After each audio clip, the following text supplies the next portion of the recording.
Anyways, I decided to tell you about my last CPE preparation. It was 2 years ago, and as I promised, like two weeks ago, I promised to go live, but you know, it's difficult. But now I'm here, so I'm going to talk about my last CPE test, speaking, how what mistakes I made there, and all the things. So first I will answer the question. I was asked, why do you want to sit the exam again? It's actually about speaking, because I got proficiency, but I got 205 for my speaking, and I'm not very happy with this result, so I decided to just retake it. I hope you can hear me, because I don't know whether everything is okay. So yeah, and that's why now it's day 84 of my study everyday challenge. That's why actually I decided to take up the challenge and study every day. Because I want to retake the exam and just try and get the better score for speaking. Although, you know, I'm quite happy with the result, because B is a great result. I am not really, you know, I don't really want an A. Of course I want an A. It would be a lie to say that, no, don't give me an A. Yeah, but it's not something that I dream about, you know. Proficiency is proficiency. So I'm happy with my level, because of course you should work on your level, you should do something in order to, you know, well, at least to keep your active vocabulary passive. I think it's easy to keep it if you listen a lot, read a lot. Passive is there for you, but when it comes to active, no. And it's actually something that made me start my challenge, because one day in the morning I woke up and I wrote, I think I wrote a story, and I made a silly mistake there, and I got upset, and I said to myself that, okay, Kate, it's time to study actually, and of course, you know, silly mistakes happen. We cannot avoid those. It's just impossible. So don't think that okay, when you get CPE proficiency, you will never make mistakes again. No, it's just impossible. You will always make mistakes. So yeah, just we need to kind of you know, bear this in mind. These mistakes will always happen. Yeah, so I will tell you about my exam. And so 2 years ago I took it in Barcelona, and the good thing that the exam was at 1 or something like that, so I wasn't sleepy or anything. I had a lot of time to go there, to go to the center, and I think I even listened to some podcast or something. I think that I was I was re-listening to the tracks from Expert Advanced. Although I was going to take proficiency, I still decided that it's a good idea to re-listen to the tracks, because Expert Advanced is really full of great vocab. And that's why, actually, that's the reason that I don't like Expert Proficiency, because the vocab is nowhere near, especially the audio. Vocabulary, you know, there are a lot of idioms, a lot of fancy stuff in the text, etc. But in the scripts, there is nothing interesting, juicy, as they say. Yeah. So, well, I was re-listening to the tracks from Expert Advanced, and mainly my whole active vocabulary was from Expert Advanced, because I was teaching those groups back then, and now I'm still teaching advanced, so yeah. And then I'm in this center somewhere in Barcelona, and they take your phone, they take everything. I don't remember whether they asked me to take off my watch, but I think they did, because it's I don't know what it's called, an electronic watch, this kind of watch. And you put it into a special box, and they don't give it to you until the exam is over. Or I think, yeah, I don't remember, it was 2 years ago. Yeah, I told you that I remember it vividly, but no, I lied. Anyways, they don't let you take your phone, and I was early there, and they actually said that, do you want to take the exam? I said, yeah, okay. And they showed me, oh, here is your partner. And I think that you might know that it was an Italian guy. Since I was taking it in Barcelona, I was kind of, I thought that it would be somebody Spanish, but no, it was an Italian guy. And I asked him, we had a few minutes, and I asked him whether he prepared for the exam, something about his preparation, and he told me. And the first surprise was, he told me, I was thinking whether to take CE or CPE. And then I decided, so anyway, if I fail CPE, I will get an A. I will get he wishes. I will, even if I get fail, I will get C1, so it's fine. And I decided to go for CP. Just maybe I will get proficiency. So that was my first the first thing that he told me. I didn't have time to actually ask him whether he knows how it goes and so on. And they called us to the exam room. And with this thought in mind that my partner decided to choose proficiency without any preparation, we went into the exam room. Actually, it was nice because he was nice, open, it was easy to talk to him, but still, and it was my fault as well, that we kind of failed part 2, the collaboration part. But first I will tell you about part 1. I remember that I sat there, I was looking at the exam, and I was thinking, why am I not nervous? It's very strange. I should be nervous since, it's an exam situation, and then I got nervous. Yeah. And a question, what do I do if I have to take IELTS on Sunday and I haven't started preparing? Well, I think that it's high time you started. Because, but I think at IELTS I have be great for this. Yeah.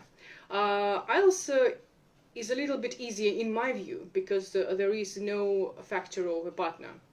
Yeah, so you are eliminating the partner factor, and it's easier a little bit.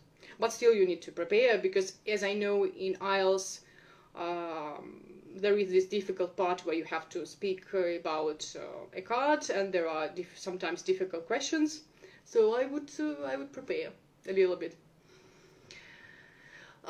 Yeah, I'm continuing. So, yeah, and I got nervous. I was asked one question only in this first part, questions, and they asked me what I was going to do in 5 years' time or something like that, where I saw myself or something.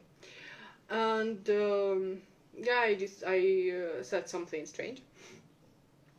And then we moved on to the part 2. And in part 2, in the CPE exam, there is they give you pictures, and first they ask you a 1-minute question. I don't remember what the question was about, but actually it was something about food, not my favorite topic. And we talked about this question first, then they ask you 2 questions, and you need to remember the questions. And as usual, our memory works in a way that we remember the last thing that we are told. Yeah, the first thing and the last thing. But we only remember the last question. It was something about choosing the picture representing or eliminating the picture. I don't really remember really well. And we started discussing this question, and we totally forgot about the first one. Just totally forgot. And it was the first thing that actually lowered our scores, I'm sure. Because the conversation was okay-ish. But we didn't answer this question. And if you don't answer the question, it will lower your discourse management score. And that's what happened. And we actually discussed this question. And then we stopped because we had nothing to discuss. With only one question in 3 minutes, so it's not much to discuss. And yeah, we looked at the examiner, and he was doing like this.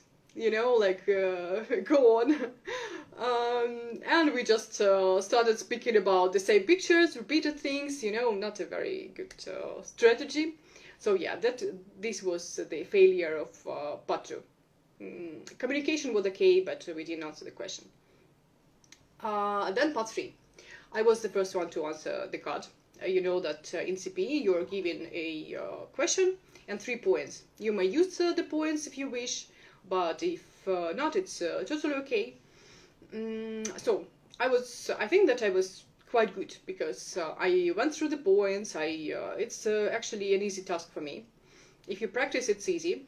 And I actually practice this with my students a lot because we speak essays and it's the same. Basically, you connect, you have a little topic sentence, then a little development, and and a kind of a conclusion. You say all in all, to conclude, in a nutshell, or something like that, because, And I remember I gave my conclusion, and I stopped because I was out of ideas, but I was rushing. Like, for example, now, you see that I'm speaking really quickly, and I'm rushing here and I was rushing there.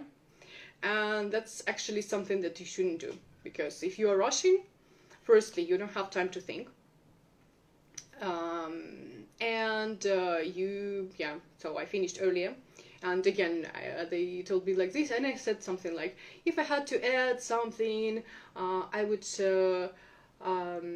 have to. I don't remember. Anyways, I used the quotation. I don't know whether it's Lincoln or not, but I remember the harder I work, the luckier I get. And actually, yeah. So it's Cranberry still. Yeah, and I was so happy. I was so happy that I'm done with this part, this long turn, that I just missed the question. They ask after this long turn, they ask the partner a question, and then you have to kind of discuss it. So they ask your partner, and then they ask you, do you agree? And I totally missed this question because I was so relieved and I just stopped listening. I was there, relaxed in my chair, thinking that, okay, the hard part is over. But no. It happens. In the exam it happens. Even sometimes my students, although I told them many times, always listen to your partner. Never switch off because you may be asked, do you agree? But this happened, and I missed the question. I kind of, listened to what the last thing that my partner said, and I said, yeah, I totally agree, and I should have said with you. I said his name, and you should refer to your partner instead of the examiner, actually. Well, at least that's my understanding. And yeah, that's the thing that I didn't do. I didn't answer. Well, because I didn't listen. So yeah. And then part 4, I don't even remember part 4. I think we discussed some question. But yeah. So basically, my failure was that I didn't listen. We didn't answer one of the questions. And I think that, I was actually very too self-confident, I guess. Because I thought to myself, okay, I have all those CE students, and I teach them how to use grammar, I teach them linkers, and we practice it over and over again. And I thought that, okay, this is enough. I don't really have to use all these things myself. I will just go and use them in the exam without preparation. But you know that it doesn't work this way. And I should have known better, So I don't remember. I don't think that I used any range of anything. Although they say that you should not try, and because it will be forced and you need to be natural in order to get a high score. But still, I think that I didn't use anything interesting in terms of grammar. In terms of linkers, I don't think so. So yeah. So that was it. That's why I want to retake the exam. I want to see whether I can get a high score and what I need to do with it. Though I am a little bit apprehensive because I got 223 or 24, I don't remember, for reading, use of English. I got 230 for listening, so it's the top one. Then my writing is 212, and I'm pretty fine with this score, so it's top C. I wish I had the chance to check my writing actually, because I didn't check it. I wrote a lot, and then I was last seconds I was trying to find some word. I was trying to actually, you know, to finish the paragraph, and then I was trying to find the word that I misspelled, because I remember that feasible. I actually wrote this word in both pieces of writing, just because I like it. And I understood that I didn't write it correctly. Then I was trying to find it, and that's how I spent the last seconds of the writing test. And yeah, so I'm actually a little bit apprehensive that I will not get as high this time for listening, because I don't practice. But I listen a lot still, and that's actually my kind of recipe. I listen a lot, like every single minute. Now that I'm speaking with you, if not, I would be listening to a podcast or something like that. So yeah, so I don't think that I will have problems with listening, but we will see. But yeah, I want to retake the exam. Give me some feedback. Am I speaking too quickly? Or I don't know, can you hear me okay? Or I just something, because I see that there are 6 people now here. I don't know whether if everything is alright. Yeah, so that was my speaking test. And I'm going to answer some questions, because I like 2 or 3 weeks ago I collected some questions, and I'm going to answer them. So why do you want to see it again? So yeah, basically I want to get a better score, because even my students get in CE, they get 207, 210. For example, by the way, I have a student who got 210 in like 100% of everything, and this was yeah, amazing. It's amazing. But yeah, so I want to improve my speaking score, see whether I can manage or not. Manage with the exam jitters, because this is actually something that can really lower your score, because I get really nervous. I was taking the A2 level of Spanish, and my level is about B2. I just took it for the residence purposes, and I was still nervous. I was still stuttering. I was still feeling that my mouth is dry. I cannot move my tongue, so it was just a disaster. Although it was just A2 level, and I know that I am sure that I passed it. I haven't got the result yet, but still. But anyway, I was super nervous in the speaking exam. Yeah. So yeah, that's overcoming your fears and everything. But actually, I can tell you that, for example, when it comes to now that I am speaking to you, I am nervous at the beginning. Usually, I'm nervous at the beginning, and it's difficult to speak. But then it gets easier. So yeah, and also the videos that I record every day, they really helped. By the way, I want to tell you about my challenge, this one about studying every day. If you want to do it, please do it. It's really good. I don't have the fear of the camera of my phone anymore.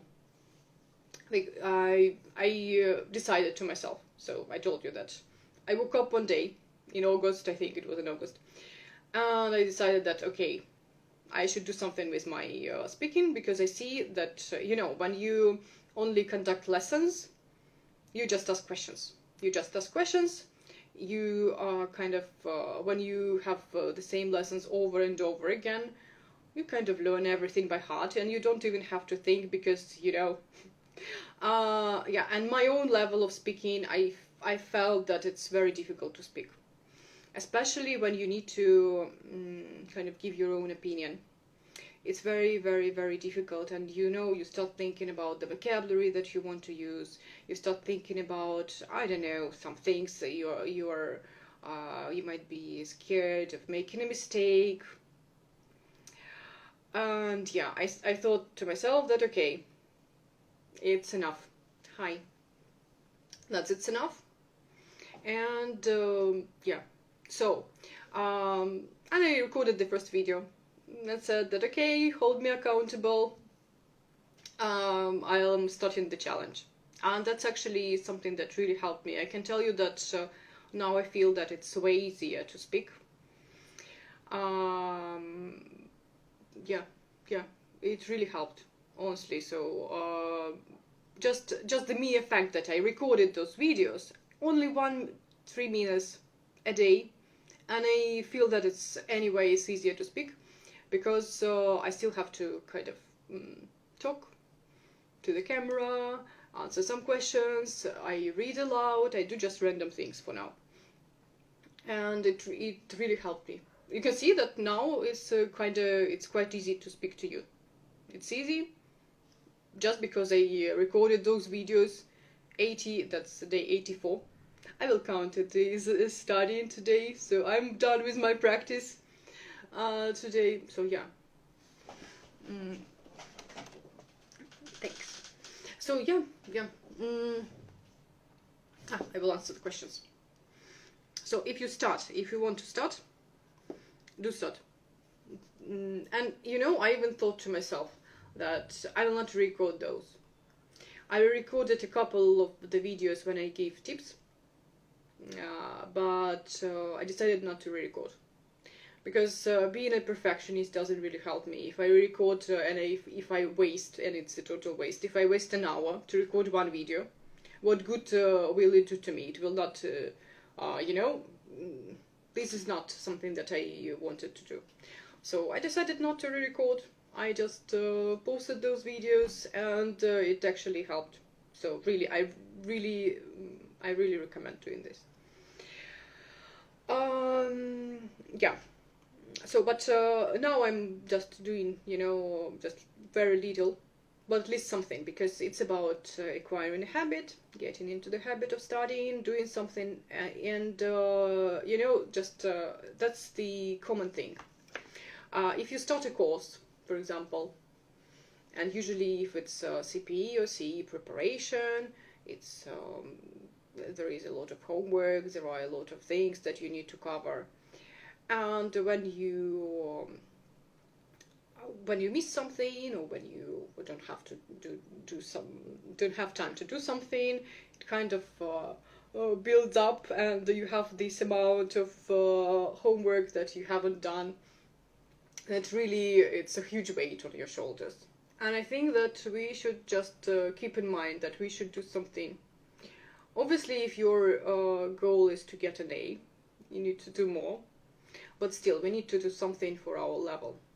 And even if you do a little thing every day, 15 minutes, it will still improve your level. And I am the kind of the living example of this. At least my speaking improved, and I feel that it improved. Second, I read the question. May I ask you how to understand you achieved a definite English level? I was doing Cambridge sample papers, but I'm not sure whether you pass or not. Well, it depends, because it's actually very difficult, because when you take sample papers, they are all of different levels of difficulty. Sometimes, for example, in the other day we discussed with my students that we are doing now Pearson tests, I think Pearson, and some of them are very, very difficult. And I remember that when I was doing those tests, I had lower marks in Pearson tests, at least use of English. So it's very difficult to say whether you will get a C or you will get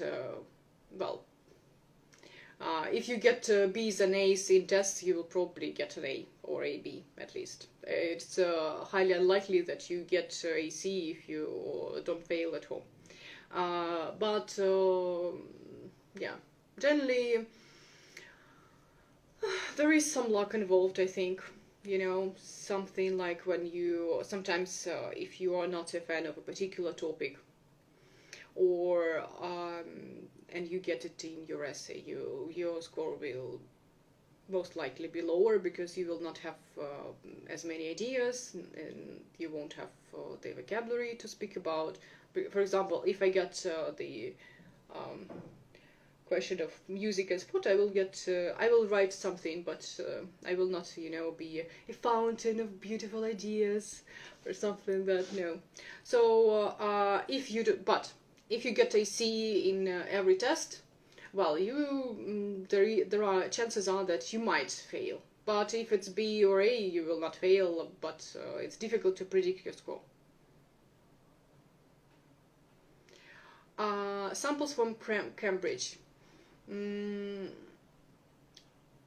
At least the proficiency tests are quite easy in these samples that they give. They are quite easy. Yeah. Take those samples. I don't know which test you're talking about. If it's take advanced 1, 2 sample tests, or if it's CPE, there is proficiency 1, proficiency 2, because they are taken from the old exams, and they are kind of like the level of the exam. But still, you need to, one test is nothing. You need to do at least, FC probably, yeah, so there is, when it comes to FC, there are also those official Cambridge FC tests. I don't remember what they are called, but something like first 1, first 2. Take those.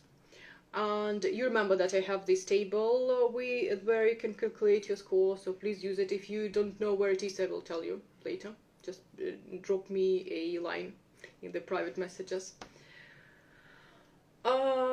Yeah, but you need to do at least some tests. One test is nothing. So it happens to me. In one test I get an A. In the other test I can get a C. Especially if it's use of English, it's so one test is nothing. You need to do at least, I don't know, maybe 3 or 4 tests or the whole book, and then kind of calculate the average. Yeah. Okay, I'm going to look at the questions here that I saved that you asked me last time. So, is there a yawning gap between CE and CPE? Yeah, I guess so. I guess, well, when it comes to CA and CPE C, there is no gap, or very little, but because the texts are actually way more difficult. And when you go to the exam and it's way higher level and you read the text, and there are, for example, I will tell you what happened to me in my exam. The reading part 1 was super difficult. In some of the lines there were words that I didn't know. I just didn't even see them. Anyway, like not familiar. 1 familiar word out of 4. And that was actually quite a shock. The other parts were quite way easier in comparison with this part 1. And yeah, it was quite a shock, and I was thinking, okay, I'm failing this time. And it adds up to your stress level. But well, I then decided, okay, that I will not. I did something in part 1, but then switched to part 2. It was easier. Part 3, part 4. Part 4 was very easy, and then yeah, I kind of calmed down. Same happened in listening. The first part was very, very difficult. They were speaking really quickly, and I thought again, okay, this is the failure has come. But then the other parts were okay. So don't think that if one part is very difficult, then that you are going to fail. No, you can see that I haven't failed. I didn't fail 2 years ago. But yeah, you need to actually your passive should be way better for CPE. I'm not sure about your active vocabulary, but yeah, you need to be more natural in speaking, but don't think that this is a frequent kind of thing, that you think that okay, in order to take CPE you need to use only C2 words in your writing and speaking, and then it's very difficult to understand you. And this is actually not the CPE level, so it has to be still, you need to communicate with your partner, it has to be understood by your reader, so there is a kind of, you need some balance, you need to find this golden mean. Yeah. Have you heard, I'm reading the next question, have you heard of any exams for C2 plus or C3? No, I don't know. I'm not sure whether, I don't know, well actually it could be fun, but I don't really want to prepare myself for writing. Though I can tell you that now, without this exam pressure, when you don't think, okay, I need to write this report, I need to write this letter or essay, and you just do it for fun, without any pressures, it's actually quite enjoyable. It can be enjoyable. Mm-hmm. The next question, what book did you use for keywords transformation and word formation? I didn't use any book.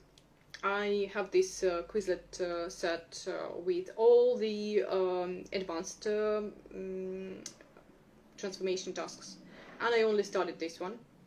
And I also learn a lot of vocabulary with my students, because the focus of my advanced course is to learn a lot of set expressions, and we pay extra attention to all the prepositions, all these tiny things that we usually miss.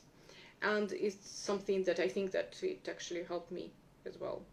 So, yeah. Word formation, nothing. So I kind of relied on the things that I learned with my students, my passive vocabulary, and the things that I told you that I listened to a lot of things, especially Blinkist. I remember that at the time when I was when I'd been preparing for my exam, I devoured all the Blinkist books, and I think it also helped me. Generally, if you want to reach C2, you need to do something in English. Don't think that, okay, I will watch a series once a week, or I will do some exercises from this C2 book and I'm C2. No, you need to really just do everything in English. Same for C1. If you want to get a really high score, you need to listen a lot, read a lot, really, really a lot. Yeah. Mm-hmm.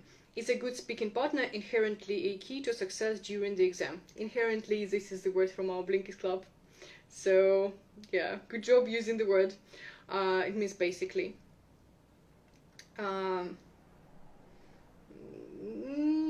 Yeah, I think that anyway, so when it comes to, you can use some strategies. So, for example, when your partner is really, really talkative, you can interrupt them and you can do something. But it's anyway, when you have this speaking partner who is dominating, who is way lower level than you are, for example, it adds to the stress.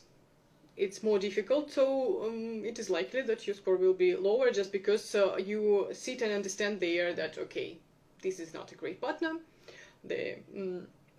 We are not doing great, for example, in the collaboration part, and all the other tasks, they are also, anyway, they are based on collaboration. So you might be unlucky with the partner. Yeah. So but anyway, you can do your best if your level is high and if you are not easily, stressed by all these factors. Then you will be okay, in my view. The next question: what were your thoughts and expectations at the beginning of your CPE preparation? I had no expectations, to be honest. But I can tell you that this CPE preparation and to getting CPE really opened my eyes to the fact that CPE holders are not gods. They still make mistakes, and I make mistakes, and everyone makes mistakes. And I remember that I was beating myself up for every mistake that I made, and I was really, unhappy with because when you have C1, you think that, okay, when I get C2, I will know everything, I will make no mistakes ever, and all this type of thing. And then you reach C2 and you understand that still it's unreachable. This was just a dream that will never come true. So yeah, basically that's the thing. So don't think that, but it's actually kind of liberating, you know, when you know that we are all human after all, and we are not without our faults, and we will make mistakes. And I'm sure that I made some mistakes now, but I'm okay with it now. But it took time, and actually, yeah. So that was a great thing about CPE. I got okay with my mistakes. Of course, I get upset when I make silly mistakes. For example, I write stories and I miss something, or I miss an article or something like that. But this teaches me, it teaches me that, Kate, reread what you write. And this is it, so just self-check. And when it comes to speaking, well, who doesn't make mistakes? Everyone. Even if you, yeah. Thank you.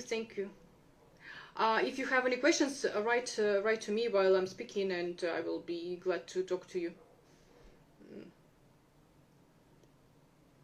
Yeah, so that was the best thing that happened to me. The realization that everyone makes mistakes, and that it's okay to make mistakes. Just you need to draw kind of conclusions, do something, and yeah, this is it. Yeah, it was the best result. Not even the certificate, although the certificate is nice to get. But yeah. Did you have enough time to complete each speaking part? Yeah, so yeah, I should have answered it earlier. But you see, I don't really like to prepare, because I know that if I start preparing, I will be mulling things over, and I will never go live. So yeah, so actually we had too much time. Sometimes it's a good idea not to rush. Just take your time, don't rush, and yeah. What topics you were discussing? That's the question. Yeah, so it was something, actually the topics were easy. And in my writing, the topic was easy because it was something about money. And the second part, I chose a letter to the editor. It was something about education and traveling. I don't really remember really well. So, but yeah, I was lucky with the topics. I don't know whether I am going to be lucky the next time I take the exam. We will see. This is actually quite scary, but anyway, it's interesting. It's interesting. But anyway, it's okay to be a little bit apprehensive about these things, because you never know. And it will be disappointing to get a lower score than I did last time. But well, we'll see. We'll see. I will keep you in the loop. But I think that I will take the exam in February probably. I am in no rush. And now I'm very busy because I forgot actually that I have a writing marathon in October, and I'm still running it. And then some other things, you know, new groups, and yeah, so it was very ambitious of me to think that I could take the exam in November, because so yeah, I will probably do it in February, because now many of my groups are finishing the course. In December I will have only 5 groups, and I will have some time for my preparation. And generally, you know, and this is actually a very, very good thought that, and I've never thought about it, that we need to put some time aside for our own studying. I've never thought about that, you know, and because, yeah, some time for fun, some time for studying, because for even this September, I think I got 2 students in 2 groups, and they started in September. No, we started at the end of September, and then they quit after 5 lessons just because they understood that they don't have time. It's perfectionism, maybe, and it's also the fact that you should think about the time when actually when are you going to do your homework? Think about it. Ask yourself this question. before signing up for a course. Yeah. So do you have any questions? Because I don't know what to talk about.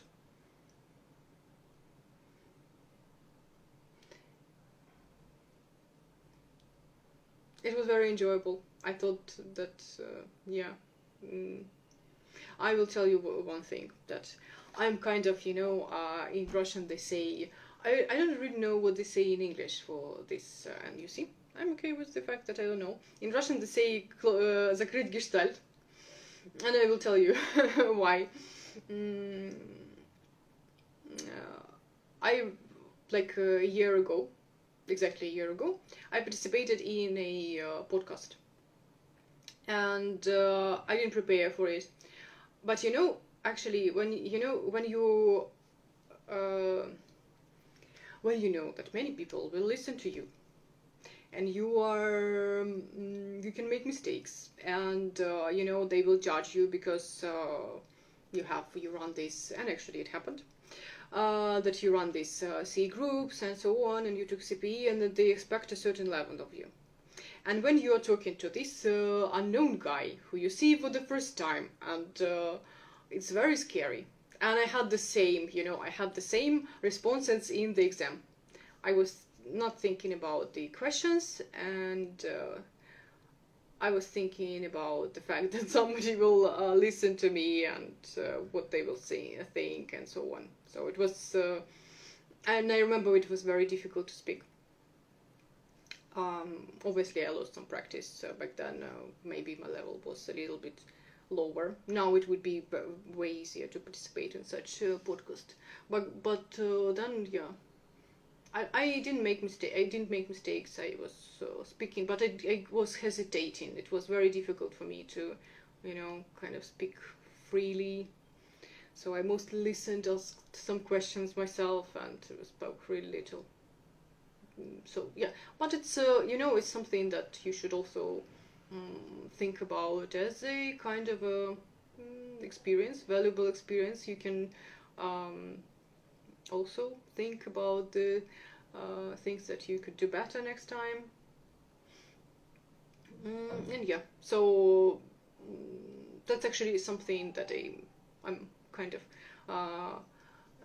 thinking through these days, that we just need to, even if we make mistakes, even if something goes wrong, we just need to think about the kind of conclude what kind of I don't know, draw conclusions. Think what you can do better next time, and just do it better next time. Do you get upset if you forget some C2 words? Well, no, not really. No, I don't get upset, because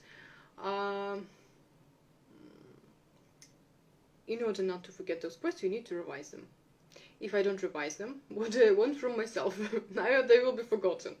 So, for example, it happened to me. I had these two Quizlet sets with very advanced verbs and very advanced adjectives.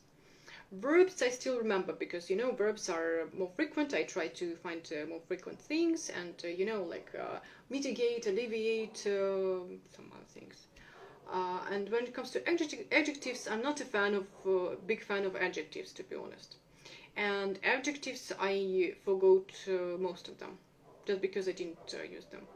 I remembered like something ubiquitous, or I don't even remember what adjectives they were there. But actually, this is the problem with C2. C2 words.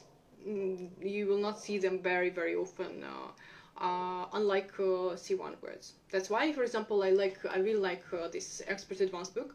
I really like Blinkist, because they repeat the words over and over again. And you will see that if you listen to Blinkist a lot, you will remember. They really like, for example, they really like tap into.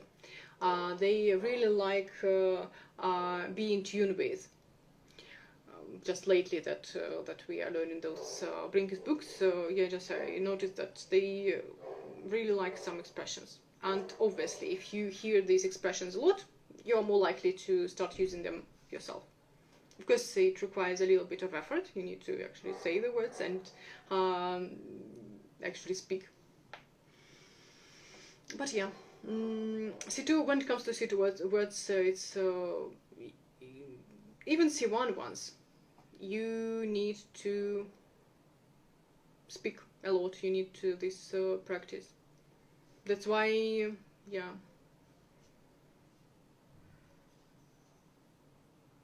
What about your students? And next question, did you notice when they succeed, and do you recommend them anything for improvement and revision? You mean when we are doing the CE course? Or generally we revise a lot. For example, if there are some in the lessons when there are some questions, and I know that we can use some old vocabulary, we try to brainstorm. I try to remind them of this vocab. For example, today we revised all the expressions for positive emotions, like elated, content, be in high spirits, and so on. Have bags of energy. That's not positive emotions, but be energetic, because it just we had the questions about lifestyle, and they would be really useful. Just I don't really know what you mean. Do you recommend them when it comes to speaking, or generally I like the course that I'm running, conducting these lessons, because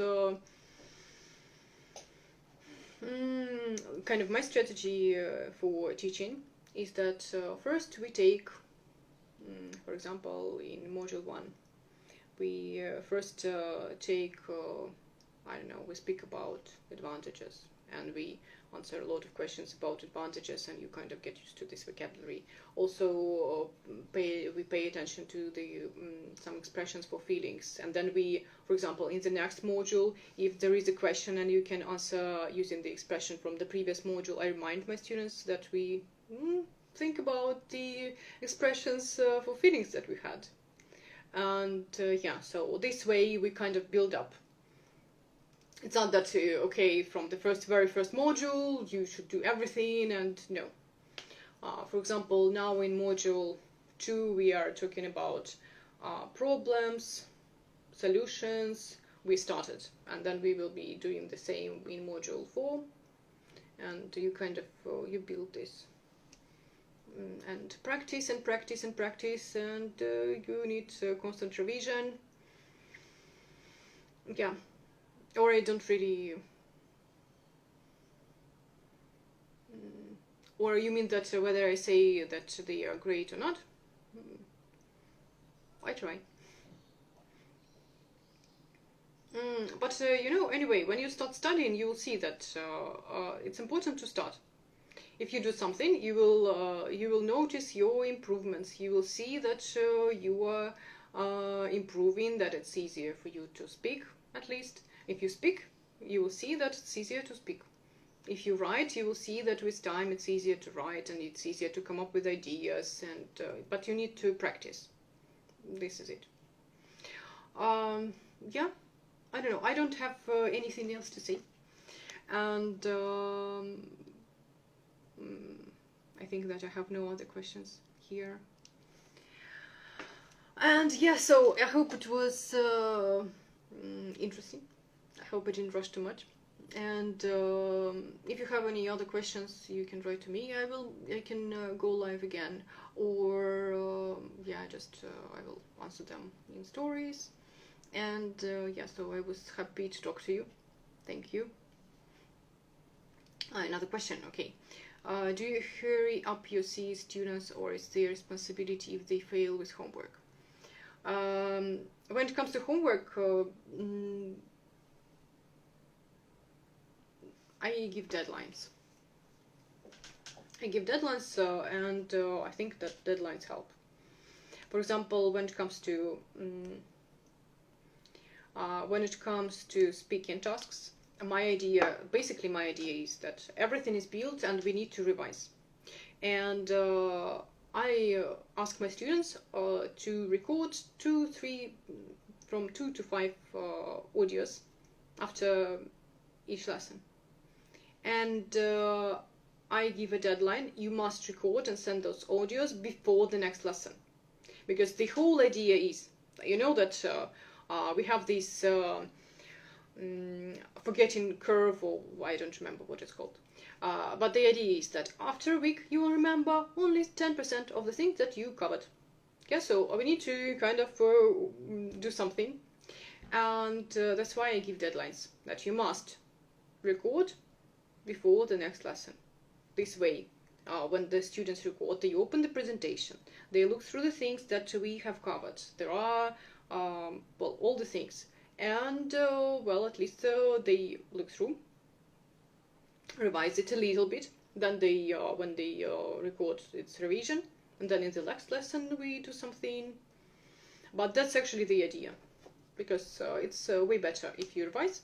It's way better because in the next lesson, for example, if in one lesson we started discussing listening, usually I really like asking questions and asking you to summarize the things that the speakers said. It is a yeah, it is something that is, as you can see, is something that will incentivize the students to actually do it, because I will not check if you send it later. Same for writing, yeah, so you're totally right, 2 weeks, yeah. If you send it later, you don't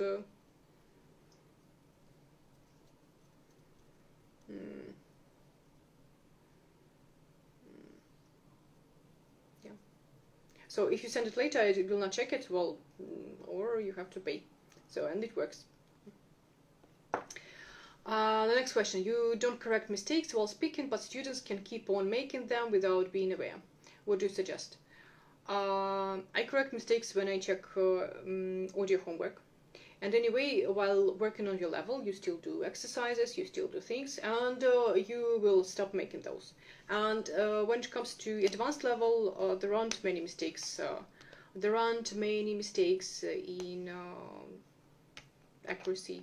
The students are usually quite accurate. If they are not, I send them. Sometimes I send them private messages during the lesson, that, or I, for example, write down the words that they mispronounce and say, but I don't correct students when they are speaking, because in the lesson it's not the goal of the lesson. Yeah, because if generally, if I'm corrected all the time, every time, imagine I'm speaking now and you correct me every sentence that I say, and or well, usually students don't make this many mistakes, but still, if you correct me, I will lose my thought. Even like now, I'm reading and I'm losing my train of thought. Yeah, so this happens to the students as well. And the goal in the lesson, at least in the beginning, is to start speaking, to start being comfortable, to start answering the questions, to start, giving relevant answers. Because when you don't practice, you often, we like giving something irrelevant, loosely connected to the topic of the question, and yeah. So you need to be patient, because students do their homework, they listen, they read a lot, hopefully, yeah. So their level will be improving, and if there are some really, really bad mistakes, of course, I tell them, and they see it in homework, and they notice them anyway themselves already when it comes to C1. When it comes to B2, yeah, drilling of some advanced structures, and yeah, so you know that B2 is about grammar, C1 is about collocations, mostly set expressions, and so on. Yeah, so it's not a good idea to take on a student with really, really bad accuracy on a CE course, because the focus of the course is the other thing. Yeah, of course, their accuracy will be improved. But if there is something wrong with your accuracy and you are really, you might be fluent, but there are a lot of mistakes, it's better to take CE, work on those, and then take CE. Just that's actually, this is my experience. Because if I take somebody, and I tell this every time, if I take somebody who I usually give the grammar test, and I see that there are mistakes, and the person tells me, no, I will work on this and I will do everything, they usually quit after in like maybe 2 or 3 months. Yeah, just because they see that they cannot really cope with the load. So yeah, so it's better to get really, really good FCE. You can get an A in FCE, or even not take it, but do use of English, do everything, and then go and be very happy with your CE results and prepare for CE. Because we need this foundation. We need really, really, really good grounding in grammar. When it comes to CE, you need to be ready. You need to know all these things like conditionals. You need to be really accurate with conditionals, wish, all these things, because it's very difficult to do something with those, and plus learn all those collocations that we need to learn and all those set expressions. Yeah, I'm kind of tired already because I had before that I had 3 lessons, so it's many hours of speaking. So if you don't have any other questions, I will be finishing the live. I hope that it's not my last time. I hope to, maybe if you have any ideas what I can talk about, I will gladly do that, because you can see I like speaking. So yeah, if you have any questions and you have any ideas, I will be really, really happy to go live again and speak about those things. So I will now save save it and put a sticker with questions and stories. So please ask me questions. And thank you so much for asking the questions, and thank you so much. So bye bye.